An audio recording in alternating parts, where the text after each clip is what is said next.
curso do Saber Direito desta semana é sobre processo penal. A professora Soraya Mendes vai ensinar a doutrina, as teorias, o conhecimento na prática, a produção de provas e ainda vai explicar o que são e como funcionam a prisão cautelar e a audiência de custódia.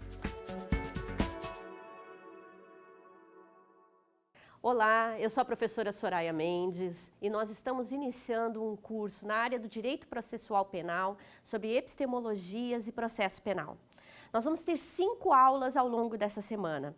Aulas que vão dizer respeito ao ensino do direito processual penal, à doutrina do direito processual penal, à epistemologia do direito processual penal e 2 aulas muito interessantes e importantes, desde a perspectiva que nós vamos tratar aqui, que dizem respeito, muito especialmente, à valoração e à produção da prova e também, na sequência disso, 2 pontos bastante atuais que vão dizer respeito à prisão cautelar e à audiência de custódia. Eu espero que vocês gostem muito deste curso. Esse curso foi elaborado de uma forma bastante carinhosa e com muita dedicação, até porque ele é fruto dos estudos que eu venho realizando há muito tempo e que se consolidaram no meu curso de pós-doutorado na Universidade Federal do Rio de Janeiro. O que nós vamos tratar nessa nossa primeira aula?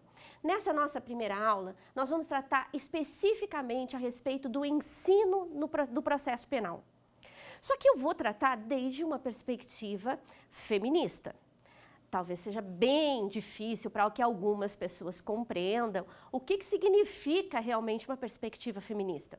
Porque, afinal de contas, normalmente, se tem uma ideia de que o feminismo, ele trata somente daquelas que são as reivindicações dos movimentos sociais.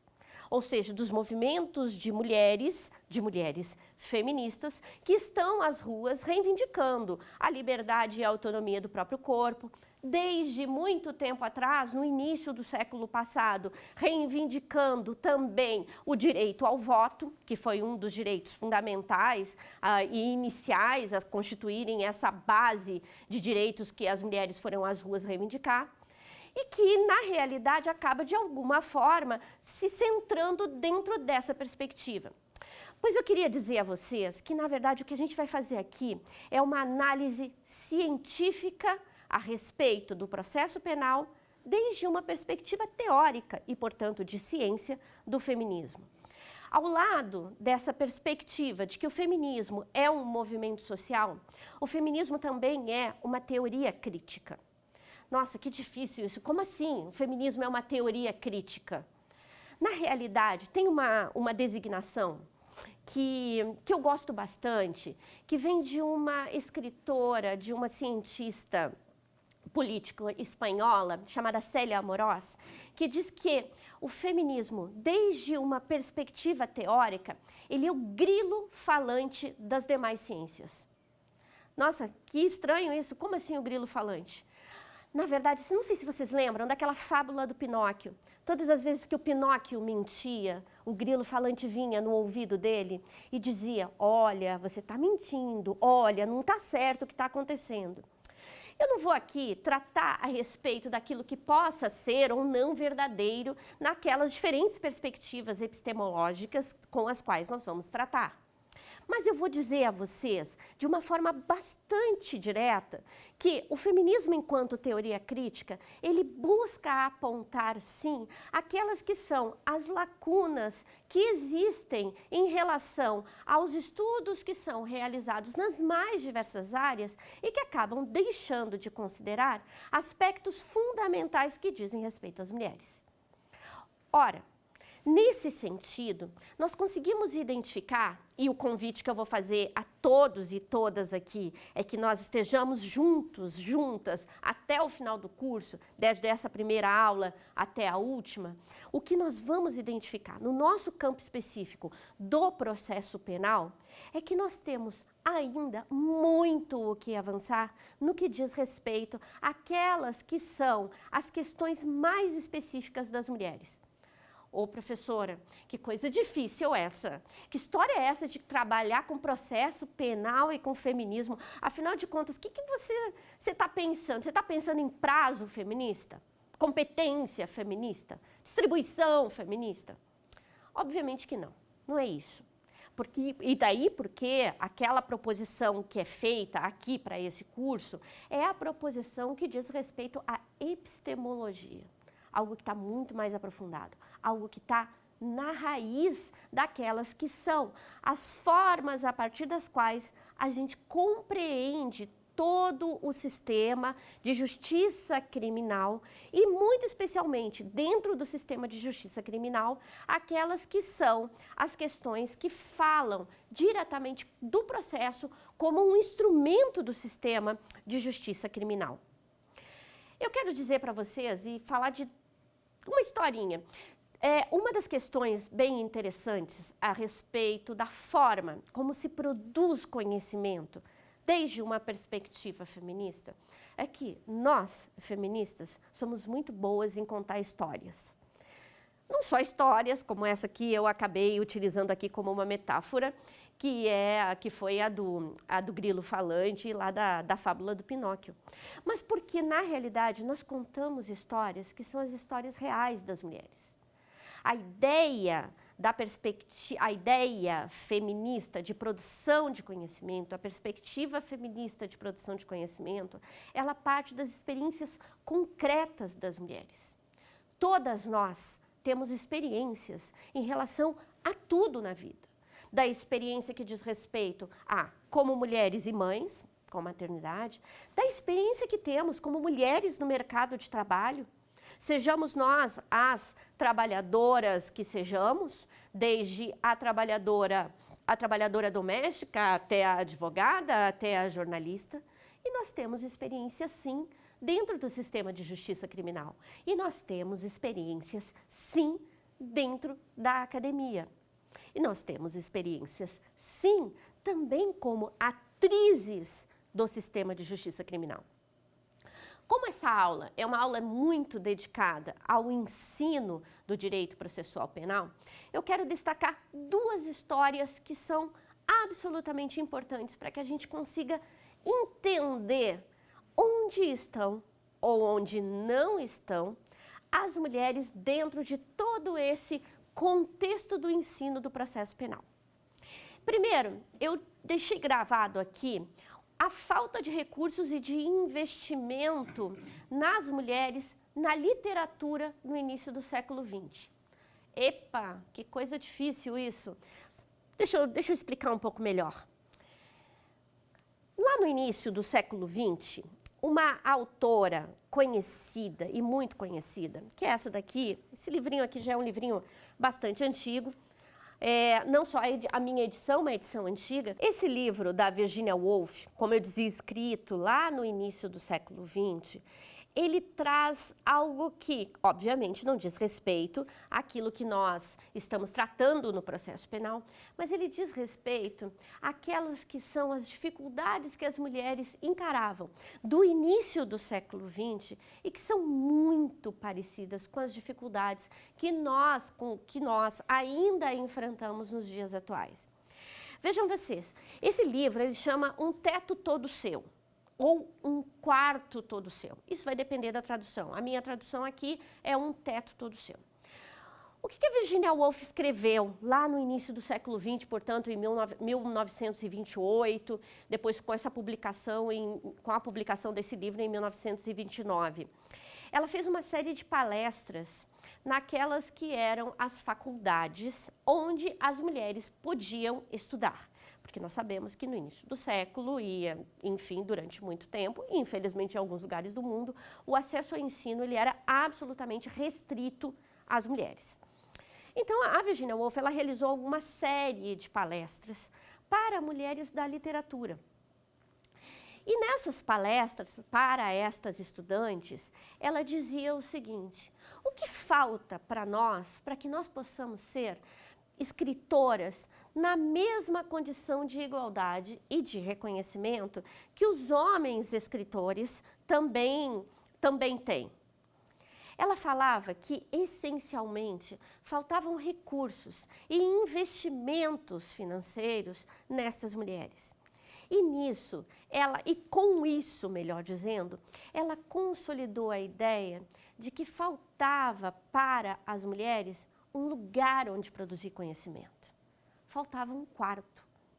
Um quarto, sim, um lugar onde você pudesse escrever, onde fosse possível que você pudesse soltar sua criatividade, as suas histórias, em que você tivesse a liberdade para produzir aquelas que seriam as suas obras. Ora, o que a Virginia Woolf estava identificando era a inexistência, seja física, mas econômica e social, de um espaço para as mulheres, de um lugar onde as mulheres pudessem, com liberdade, com tranquilidade, sem as demais amarras que são impostas até hoje para todas nós mulheres, a inexistência de um lugar de escrita, de um lugar de produção. A Virginia Woolf falava, portanto, que era necessário que se criasse esse espaço. Aliás, ela falava um pouco mais. Ela dizia, existe uma grande angústia de parte de todas nós mulheres, que queremos espaço e reconhecimento no campo da literatura, mas que por sermos mulheres não encontramos as possibilidades de que isso se dê. Ora, o que a Virginia Woolf falava lá no início do século XX, portanto, há praticamente 100 anos atrás, continua sendo exatamente a mesma realidade que nós vivemos dentro da nossa seara, aqui mais específica, das ciências criminais. Eu fiz uma pesquisa, e mais adiante eu vou mostrar um pouco dela para vocês, com mulheres professoras de direito processual penal, e consegui verificar que aquelas que são as demandas, ou melhor, aquelas que eram as demandas apresentadas pelas mulheres e que a Virginia Woolf nos trouxe nesse livro, continuam sendo exatamente as mesmas demandas que são apresentadas por nós, juristas, dentro da seara das ciências criminais e muito especialmente da seara do direito processual penal. Com essa ideia da Virginia Woolf, eu acabei trabalhando com algo que me pareceu interessante enquanto metáfora. Assim como a Célia Amorós usou a metáfora do grilo falante, me pareceu muito interessante usar o quarto também como uma metáfora. E aí uma outra autora me ajudou a construir uma ideia de que este espaço a ser ainda conquistado por todas nós, ele é realmente um espaço de um quarto. Mas por que a Michelle Perrault me ajuda nesse sentido? Porque a Michelle Perrault é uma historiadora francesa. E nessa construção do que ela chama a história dos quartos, ela identificou a existência de quartos específicos, de lugares específicos. A Michelle Perrault diz que nas cidades nós poderíamos identificar um anseio muito grande dos trabalhadores em busca de um local para dormir. Mas que nós também poderíamos identificar, historicamente, a existência de um quarto do rei, onde tudo se passava, onde, como ela diz aqui, o lugar onde pensa e repousa o rei, seu quarto, é o centro de um sistema de poder, panóptico em seu desejo. De lá, o rei quer tudo ver e tudo saber. A Michelle Perrault diz, portanto, que esse quarto, que era o lugar onde habitava, onde repousava o rei, não era tão somente um lugar de repouso, mas um lugar onde o poder se centrava. Metaforicamente, no campo do processo penal, nós temos também alguns quartos. A Michelle Perrault falava do quarto do rei como um espaço de poder que nós podemos, metaforicamente, reconhecer como a doutrina dominante no campo do processo penal. Existe um campo muito vasto e muito bom, é bem verdade, com muitos doutrinadores, na maioria esmagadora de homens no campo do processo penal. Nesta metáfora que eu proponho, que seja uma das nossas chaves de compreensão, este quarto do rei é um quarto onde se assenta essa doutrina dominante. A Michelle Perrot falava também a respeito da existência de um outro quarto, que era o chamado quarto individual. Um lugar onde o pensamento crítico aflorava, onde era possível a construção de pensamentos e de formas, inclusive, de rebeldia em relação a esse quarto do rei. Pois bem, este quarto individual, ele é um quarto que, se nós traçarmos também um paralelo com o campo processual penal, é daqueles que constroem uma perspectiva muito crítica em relação ao processo penal. Nós sabemos que a doutrina processual penal e as diferentes perspectivas epistemológicas que existem informam diferentes formas de compreensão do processo penal. Nós temos um grande grupo, em que se tem uma doutrina dominante, e nós temos alguns pensadores, e muito bons pensadores, que trazem a crítica ao que pensa a doutrina dominante. O problema todo é que do quarto do rei ao quarto individual, nós, pensadoras, juristas, feministas, muito especificamente, e no campo do processo penal, nós não encontramos lugar. Por isso a Virginia Woolf falava de um quarto todo seu, de um teto todo seu. Porque essa, na realidade, é a busca que nós fazemos. É a busca ao redor de um lugar onde nós possamos pensar e repensar, sendo, inclusive, o grilo falante da própria teoria, seja no campo, seja a teoria que se coloca como dominante, seja a teoria que se coloca como crítica. Constitui aquilo que a professora Marilena Chauí escreve tão bem como um discurso competente. Tanto uma quanto outra, tanto a perspectiva majoritária, dominante, quanto aquela que se coloca em relação a essa desde uma perspectiva crítica, são discursos autorizados dentro da academia e, por consequência, também dentro do sistema de justiça criminal. Por um outro lado, aquilo que se procura construir desde uma perspectiva também crítica, porém crítica desde a epistemologia feminista, é algo que não encontra espaço. Não é um discurso competente. Não porque nos falte competência, mas não é um discurso competente porque não é um discurso ainda autorizado. Isso vai ter consequências bastante sérias. A gente vai verificar ao longo do nosso curso, e o convite que eu vou fazer a todos e todas que permaneçam aqui comigo ao longo de toda essa semana, que lá no final, lá na quarta e na quinta aula, quando nós falarmos a respeito de produção e valoração da prova, sobre audiência de custódia, sobre prisão cautelar, tem muito ainda a ser dito, para além da crítica que já é feita em vários aspectos a respeito tanto da própria valoração e produção da prova, quanto desses dois exemplos que eu vou trazer aqui para que a gente possa discutir.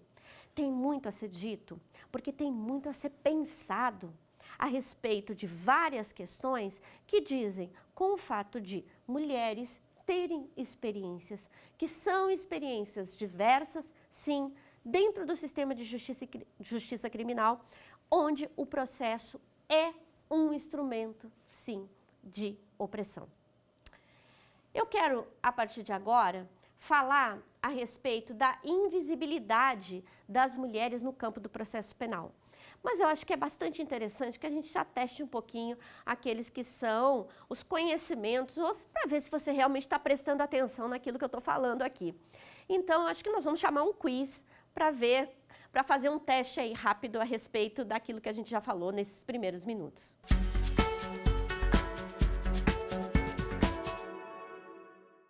Bora testar o conhecimento, então. Qual autora tratou sobre a falta de recursos e investimento das mulheres na literatura no começo do século XX? Foi a Clarice Lispector? Foi a Conceição Evaristo? Foi a Virginia Woolf? Foi a Simone de Beauvoir? Então, lembra do que eu falei? Olha só, nós temos aqui 4 grandes mulheres da literatura, e muito especialmente também do feminismo. Simone de Beauvoir, nós temos a professora Conceição, a escritora Conceição Evaristo, eu também coloquei Clarice Lispector, mas eu estava falando a respeito da Virginia Woolf. Porque a Virginia Woolf acabou escrevendo esse livro que eu mostrei para vocês lá naqueles primeiros minutos, que chama Um Teto Todo Seu ou Um Quarto Todo Seu, depende da tradução, mas que é um livro fundamental para que a gente comece a compreender esse nosso processo todo de dificuldades, de obstáculos dentro do campo, primeiro agora, do ensino jurídico. Vamos voltar aqui, então, para aquele tema que eu dizia a vocês que me interessa bastante discussão, que é da invisibilidade das mulheres no campo do processo penal. Ah, professora, então como é que a senhora mostra, a senhora prova que as mulheres não existem ou que existem muito pouco na academia quando se trata de processo penal? Bom, eu sou pesquisadora e eu escrevo a respeito daquilo que são os resultados das minhas pesquisas. E nesse sentido, eu fiz uma pesquisa mediante questionário que envolveu quase 1000 pessoas, no sentido de verificar como aquelas pessoas que passaram pelos bancos das faculdades de Direito entendem, ou melhor, lembram da presença feminina. Deixa eu explicar melhor isso para vocês. Na verdade, eu fiz um questionário que englobou 7 perguntas. A primeira delas era: você é formado ou está cursando Direito? Obviamente, né? A segunda: você estuda ou concluiu a sua graduação em Direito em uma instituição pública ou privada? 3: em qual região do país você estuda ou concluiu a sua graduação em Direito? 4: quantas professoras de Direito Processual Penal que ministram aulas na graduação em Direito você conhece?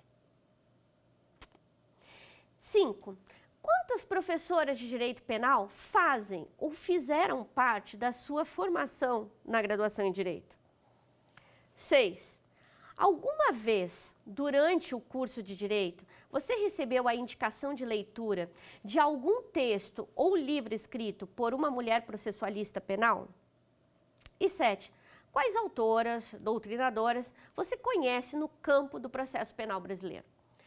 Eu fiz esse questionário, isso foi um início da pesquisa que acabou fechando lá no meu pós-doutorado com um livro que é o Processo Penal Feminista, ou seja, com uma tese de pós-doutorado que se transformou em um livro, que é o Processo Penal Feminista, para que eu pudesse ter uma ideia geral a respeito daqueles e daquelas que, na verdade, como todas nós, passaram pelas universidades, pelas faculdades de Direito, públicas ou privadas, e que tiveram ou não tiveram professoras mulheres.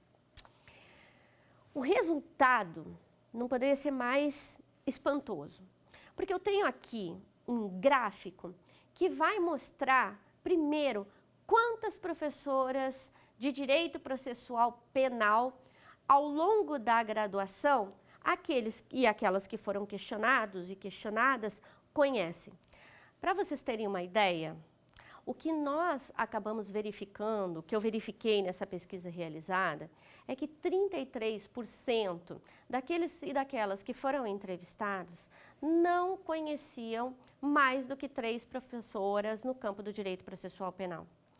Na verdade, o resultado ele é ainda mais espantoso, porque nós temos aqui uma única professora conhecida por 26%. Nós temos 20% de pessoas que falaram 2 professoras. E nós temos 21% que nunca tiveram acesso ao conhecimento a partir de uma professora do campo do direito processual penal. Isso é espantoso por quê? Porque isso mostra já que nós somos muito poucas. Se nós levarmos em consideração que normalmente nos nossos currículos nós temos, em média, 2 ou 3 disciplinas de direito processual penal, 1, 2 e 3, e nós estamos falando de um país onde por todos os cantos existem faculdades de direito, nós estamos falando, portanto, de um lugar onde se expressa, seja a doutrina dominante, ainda naquela que é a metáfora do quarto do rei, ou que se expressa mesmo aquela que é a teoria crítica ou a doutrina crítica a essa doutrina dominante, mas que muito pouco é reproduzido este conhecimento por mulheres que sejam também distanciadas de uma ou outra perspectiva. Mais do que isso, eu fiz uma outra pergunta, que é a pergunta mais específica. Quantas professoras você teve? Quantas vezes você teve em sala de aula mulheres que lhe ensinaram o processo penal? E aí a resposta ela ainda mais espantosa, porque ela traz aqui que 47% nunca teve uma professora de processo penal. 34% tiveram somente uma professora de direito processual penal. Isso aqui se consolida naquilo que eu chamo a reprodução do discurso processual penal. Vejam vocês, o campo do direito é formado por um grande discurso e diferentes discursos, diferentes narrativas, diferentes formas de expressão. Esse campo do discurso do processo penal, ele se constitui a partir muito e especialmente do que é produzido doutrinariamente. De maneira que a pergunta central entre quantas você conhece e quantas participaram do seu processo de formação diz respeito a esse discurso que é repassado no campo das universidades, no terreno da academia, no ensino do direito e mais especificamente, porque é disso que nós estamos tratando aqui, no ensino do direito processual penal. Ou seja, nós estamos falando aqui de pessoas que trazem um discurso que na segunda aula eu ainda vou mostrar com mais nitidez, é um discurso masculino e que, ao mesmo tempo, é um discurso repetido majoritariamente também por homens dentro da academia. Vejam vocês que a gente tem aqui várias questões para serem tratadas. Mas me parece interessante que antes que nós tenhamos ainda mais informações que dizem respeito aos dados, que a gente faça um pequeno teste a respeito daquilo que já foi tratado aqui. E aí eu vou chamar um quiz para ver se você está prestando atenção naquilo que eu estou falando.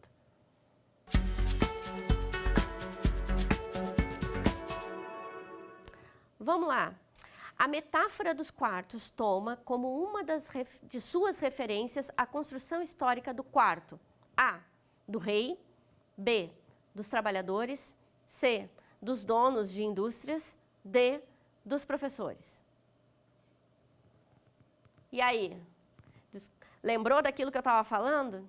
Pois então, eu falei bastante ao longo desses nossos primeiros minutos aqui a respeito da história dos quartos que a professora Michelle Perrot construiu, uma historiadora, como eu já disse a vocês, e falei bastante da metáfora do quarto, a do quarto do rei, ou seja, aqui na nossa assertiva número 1, como aquele lugar onde se produz o conhecimento, onde a doutrina dominante se assenta. Lembrem que eu falei também da existência de um outro quarto, que é um lugar onde a crítica se coloca, um lugar individual, o chamado quarto individual. Mas, ao mesmo tempo, eu disse que entre um e outro não há espaço para que as mulheres possam produzir conhecimento.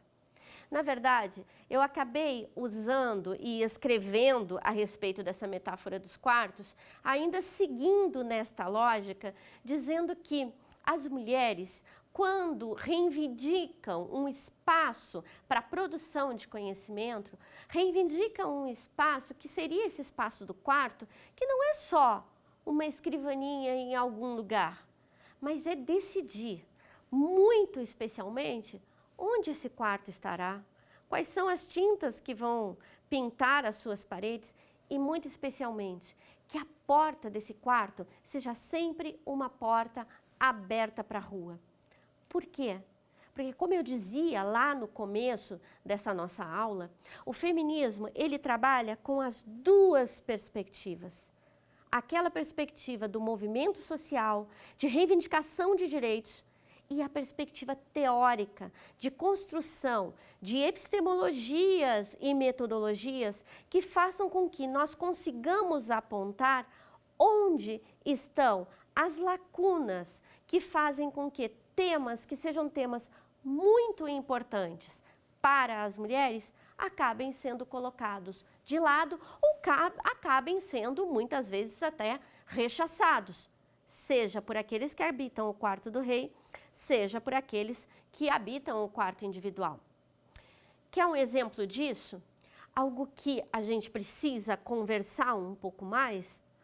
Veja a questão que diz respeito à própria construção de quem é a vítima ou da sua narrativa dentro do campo do processo penal. Vamos lá. Recentemente, nós tivemos conhecimento de algumas situações e que provocaram, inclusive, modificações no campo do direito penal, que dizem respeito às situações de abuso de autoridade ou mesmo, portanto, de crimes contra a liberdade sexual praticados por autoridades. Sejam autoridades essas do campo das igrejas, ou seja, do espírito, ou autoridades esportivas, enfim, praticadas por aquelas pessoas que detêm um certo nível de superioridade em relação à vítima. E o que nós percebemos também ao longo do acompanhamento desses casos é que muitas vezes surgem casos e mais casos, denúncias e mais denúncias. Nós temos um caso muito emblemático que diz que, inclusive, seriam praticamente 500 as mulheres que teriam sofrido abuso sexual de parte de uma determinada liderança religiosa. 500 mulheres. Quais são as dificuldades que acabam se colocando no campo processual quando nós tratamos de situações como essas? São as dificuldades que normalmente encontram-se no campo probatório, porque nós temos muitas vezes casos que aconteceram há muito tempo atrás, e mais do que isso, que aconteceram entre as quatro paredes, o que torna muito difícil que se tenha algo mais do que a palavra da vítima como um elemento fundamental para a construção do conjunto probatório. Pois bem, vamos pensar o seguinte, seja aqui no Brasil, ou seja em outros lugares do mundo, movimentos como a hashtag MeToo, por exemplo, fizeram com que muitas vítimas de casos de abusos sexuais semelhantes, em casos semelhantes, como esses que nós tomamos conhecimento nos últimos tempos aqui no Brasil, viessem a público para contar suas histórias. Veja bem, uma mulher que conta a sua história e que diz o que aconteceu neste caso específico, ela só conta a sua história porque outra mulher antes dela contou. Ou seja, a gente está falando aqui de um conjunto probatório que é um conjunto probatório de palavras que só existem se conectadas com as palavras das outras. Vejam bem, nós tivemos uma mulher que rompeu o silêncio, que mostrou em público qual teria sido a violência contra ela praticada. E por conta desta mulher, uma outra surgiu. E dessa, uma outra. E dessa, uma outra. Até que nós tenhamos chegado nesse número assombroso de praticamente 500 vítimas. Eu não quero discutir o caso concreto em si, mas eu quero dizer que a palavra daquela primeira mulher e daquela segunda mulher e daquela terceira, quarta, quinta, elas só existem num conjunto. É aquilo que eu chamo de vítima coletiva. Essa vítima ela não existe isoladamente. Não é só a sua palavra especificamente a ser considerada naquele contexto probatório, mas é a palavra de um conjunto. Existe uma narrativa construída ali. Normalmente, a justificativa que tradicionalmente vai ser dada é cada processo, um depoimento, e cada depoimento de acordo com aquele que é o seu conjunto probatório. E veja bem que eu não estou fazendo aqui nenhuma defesa de que haja qualquer condenação sem provas.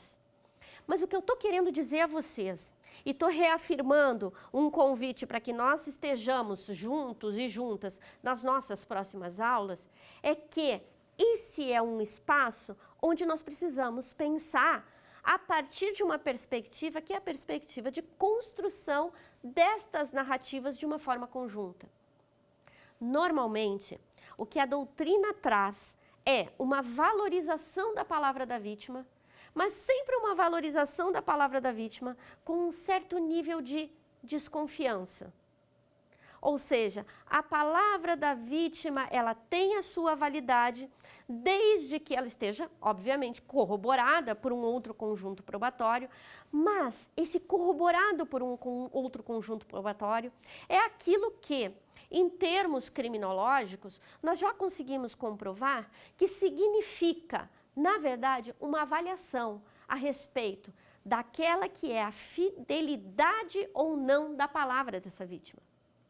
Volto então agora para a questão específica dessa vítima coletiva.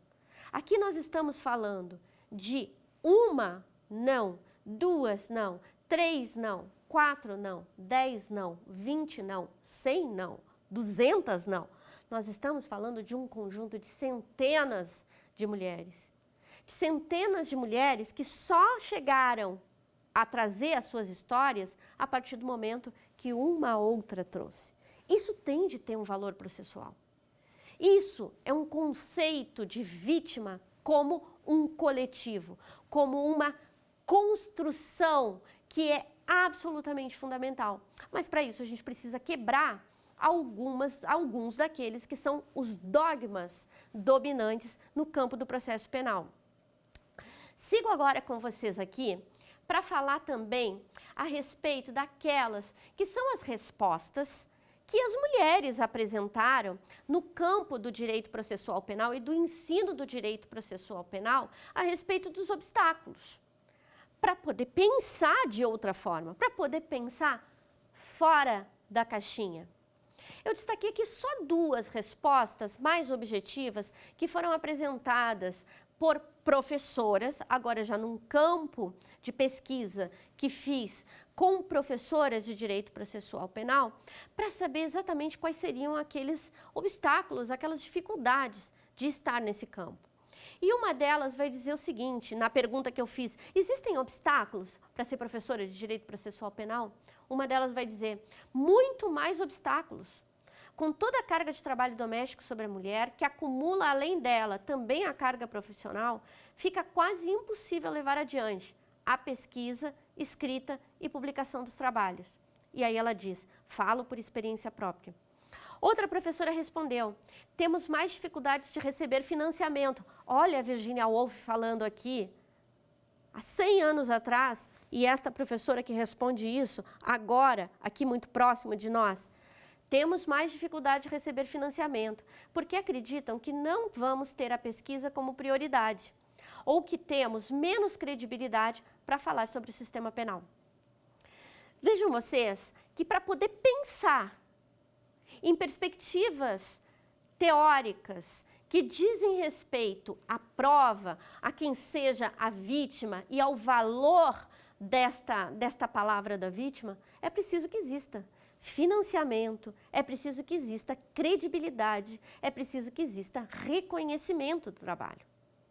O que essa pesquisa, portanto, veio a mostrar é algo que é muito conhecido por todas e todas nós mulheres no campo do direito de uma forma geral, no campo da ciência, do campo do direito processual penal, como eu venho mostrando aqui agora, mas que talvez seja bem interessante de ser vista desde uma outra perspectiva.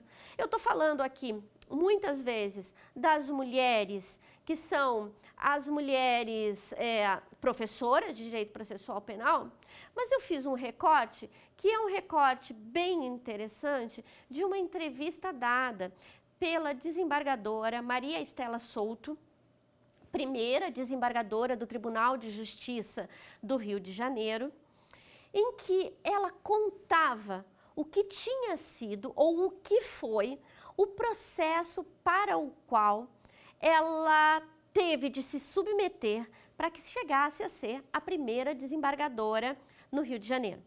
Vejam vocês que a Maria Estela Souto não só foi a primeira desembargadora do Rio de Janeiro, como também ela foi a primeira mulher a escrever, ainda na década de 50, 2 volumes chamados O ABC do Processo Penal sobre essa temática. Então, nós estamos falando de uma processualista penal, de uma professora de direito penal, de uma escritora de direito processual penal, e de uma desembargadora. Vejam vocês aqui o que a professora Maria Estela conta a respeito da sua nomeação para o Tribunal de Justiça do Rio de Janeiro e tirem vocês as conclusões que acharem interessantes. Vejam bem aqui. Ela diz assim: olha, eu costumo dizer, para que se tenha uma ideia da preocupação que tinham os desembargadores com as mulheres, chegando ao Tribunal de Justiça, que a minha promoção foi bíblica, porque eu lutei 7 vezes para entrar na lista. Eu requeria e não conseguia. Da última vez que eu requeri, eu fui preterida por um colega que até gosto muito, mas isso foi um fato muito marcante. Eu fui preterida por um colega que nem era da carreira, era do 5º, e eu estava empatada com ele. O Tribunal de Justiça se reuniu em sessão sigilosa. Quando foram reabertas as portas, qual não foi a minha surpresa? Ele teve a preferência do Tribunal de Justiça. Na 7ª vez, eu entrei na lista. Fiquei em primeiro lugar. E confesso que não esperava a promoção, porque os meus outros 2 colegas, além de serem representantes da magistratura masculina, tinham conhecimentos políticos que eu não tinha. E qual não foi a minha surpresa? O governador do estado, então, era o Dr. Leonel Brizola. Ele escolheu a mim. Fui promovida a desembargadora por merecimento e fui a primeira mulher desembargadora do Tribunal de Justiça do Estado do Rio de Janeiro. A repercussão foi muito grande. Nem sei se devo fazer constar isso aqui, mas é um fato histórico. O presidente ficou, segundo eu soube, tão aborrecido com a minha promoção que nem me deu posse. Ele se recusou a me dar posse e foi almoçar com o prefeito. Delegou poderes para o vice que presidisse a sessão. Acontece que o vice era meu padrinho.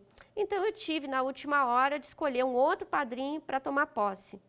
Por aí, você vê, era muito difícil a aceitação da mulher no Tribunal de Justiça. A gente não está falando de algo tão distante. A gente está falando da década de 80. A gente está falando de um lugar onde as mulheres ainda estão buscando espaço. Ora, a pergunta que resta e que me parece muito importante de ser respondida, eu fiz também àqueles e aquelas que foram questionados na pesquisa que eu acabei mencionando anteriormente. Eu perguntei: alguma vez durante o curso de Direito, você recebeu a indicação de algum livro ou livro de alguma doutrinadora do campo do direito processual penal? 76% nunca receberam nenhuma indicação. Nós estamos falando de algo que diz respeito com a nossa existência no mundo do direito de uma forma absolutamente abrangente.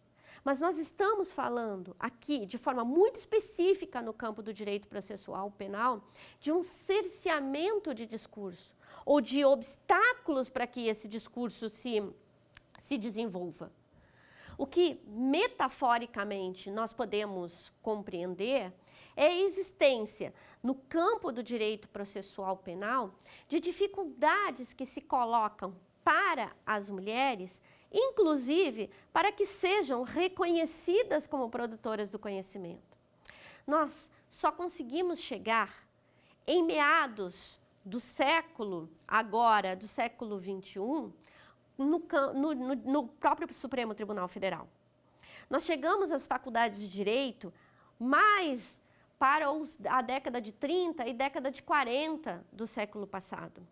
E a própria professora Maria Estela, ainda que tenha escrito uma obra, que é uma obra fundamental no campo do direito processual penal, porque, afinal de contas, é uma obra de direito processual penal escrita substancialmente por uma mulher, nós ainda temos dificuldades de ter acesso àquelas que são as mesmas oportunidades que são dadas aos homens. Vamos pensar que isso constitui não somente obstáculos estruturais, mas que isso constitui também aquelas que são as impossibilidades de que a pesquisa se estabeleça de uma forma mais abrangente. Quem não vê uma mulher no campo do processo penal, dando aulas de processo penal, acaba não tendo também a referência das mulheres como discursos que sejam discursos autorizados neste campo do processo penal. É muito importante que nós tenhamos representatividade. Lembra que o movimento feminista acaba falando muitas vezes algo que outros movimentos sociais também falam: representatividade importa. Importa, sim, que nós tenhamos cada vez mais mulheres como um exemplo para outras mulheres a discutir todas estas questões, que são questões fundamentais no campo do processo penal. Eu quero convidar vocês agora para a nossa última questão de teste de atenção na nossa aula. Vou chamar, então, o nosso quiz.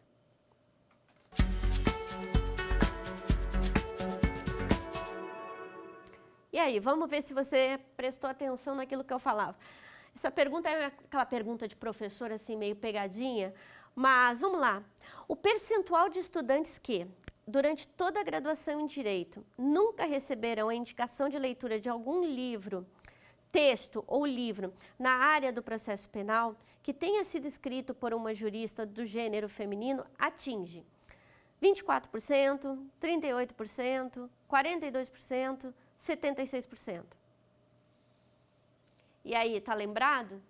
Acho que até ficou fácil, né? Ficou fácil de lembrar, porque o número ele é tão gritante, ele é tão assombroso, que acabou tendo acabou sendo sublinhado aqui. São 76%, está aqui na linha D. 76% dos estudantes, das estudantes, no campo do direito processual penal, nunca tiveram a indicação de um texto. Veja bem, estou falando de um texto ou de um livro, quiçá de um livro, que tenha sido escrito por uma processualista penal. Vamos lá, nós estamos tratando, portanto, de uma exclusão em vários campos. De uma forma muito sintética, eu vim apresentando aqui para vocês que a construção do conhecimento por parte das mulheres, ela é, de uma certa forma, interditada. E eu vou tratar mais disso agora na nossa segunda aula. Mas eu venho mostrando para vocês que não se tem reconhecimento dentro deste campo, no ensino jurídico, de mulheres que trabalham com o campo do processo penal. Eu venho mostrando aqui para vocês que nós não temos a indicação de leituras a respeito de direito processual penal que sejam produzidas por mulheres. E eu mostrei para vocês, com um exemplo anterior da nomeação da primeira desembargadora do Tribunal de Justiça do Rio de Janeiro, que nós temos uma dificuldade de acesso também dentro das diferentes carreiras. O que se mostra de uma forma bastante clara é que nós, ao longo de todos estes anos, nós conseguimos encontrar vários espaços. Nós somos advogadas, nós somos juízas, nós somos promotoras de justiça, nós somos defensoras públicas, nós somos mulheres que chegaram aos tribunais como desembargadoras, mulheres que chegaram aos tribunais superiores e ao próprio Supremo Tribunal Federal como ministras. Mas, na realidade, nós ainda encontramos áreas muito duras do campo do direito. Áreas nas quais se tem uma ideia, e a pesquisa pôde mostrar também isso, que por mais que pareça absurdo falarmos em pleno século XXI, são áreas que se identificam mais com um padrão masculino de atuação. Porque, afinal de contas, o campo do processo penal, ele é um campo onde a racionalidade se põe, assim como nos demais campos, mas se põe com um relevo maior. E ao longo do tempo, o que foi construído em relação àqueles que nós chamamos os papéis de gênero de homens e mulheres, é que as mulheres lidam com a emoção, os homens com a razão. Portanto, quando nós falamos de processo penal, nós estamos falando de um campo onde, aparentemente, a racionalidade determina uma exclusão, seja como professoras e seja como doutrinadoras. A exemplo desse dado que eu apresentava antes. Nós precisamos aprofundar esse diálogo. E aprofundar esse diálogo não é somente fazer essa denúncia. Porque até aqui, talvez você pare para pensar e diga, ah, bom, que ótimo, agora nós estamos aqui com mais uma denúncia. São poucas as professoras que dão aula de direito processual penal, a maior parte das pessoas não conhece professoras no campo do direito processual penal, existem poucas obras no campo do direito processual penal. Mas tudo isso, eu quero chamar muita atenção de vocês, nada mais é do que um indicativo de que as coisas precisam mudar. E de que as coisas precisam mudar não só dentro de uma lógica de inclusão de mais mulheres, mas dentro de uma lógica segundo a qual as mulheres sejam incluídas no campo do direito processual penal dentro de outras perspectivas epistemológicas, dentro de outras formas de produção de conhecimento. Porque se nós tivermos a repetição daquilo que já está dado por aqueles que habitam o quarto do rei e aqueles que habitam o quarto individual, na realidade, a verdade que vai ser, aspas, transmitida às mulheres lá no momento em que ela se coloca na sala de audiências, seja como uma mulher criminalizada ou seja como uma vítima, vai continuar sendo exatamente a mesma. Então, a ideia de mostrar esse quadro no campo do ensino e também de mostrar esse quadro no campo da doutrina, como eu ainda quero fazer de forma mais pormenorizada no nosso próximo encontro, é de que nós tenhamos elementos que sejam elementos o suficiente para que nós possamos compreender a necessidade de produzir conhecimento fora da caixinha, ou quem sabe, fora do quarto do rei, ou até mesmo fora do quarto da crítica. Nós precisamos de um quarto todo para nós. A síntese da nossa aula, portanto, ela parte de um pressuposto de que existe um discurso no campo do direito processual penal, que é um discurso que trouxe referências fundamentais de quem está dentro da metáfora dos quartos, no quarto do rei, ou no quarto individual, que não dizem exatamente com aquelas que são as necessidades dadas pela experiência das mulheres dentro do sistema de justiça criminal e, mais especialmente, dentro do sistema de justiça criminal, tendo o processo como um instrumento de cerceamento das suas narrativas e que, por um outro lado, precisa ser modificada para que nós possamos ter espaço para pensar em outras epistemologias. O nome desse curso é Epistemologia e Processo Penal e eu te convido a continuar comigo durante a semana, porque nós temos muito mais a que falar a respeito desse tema.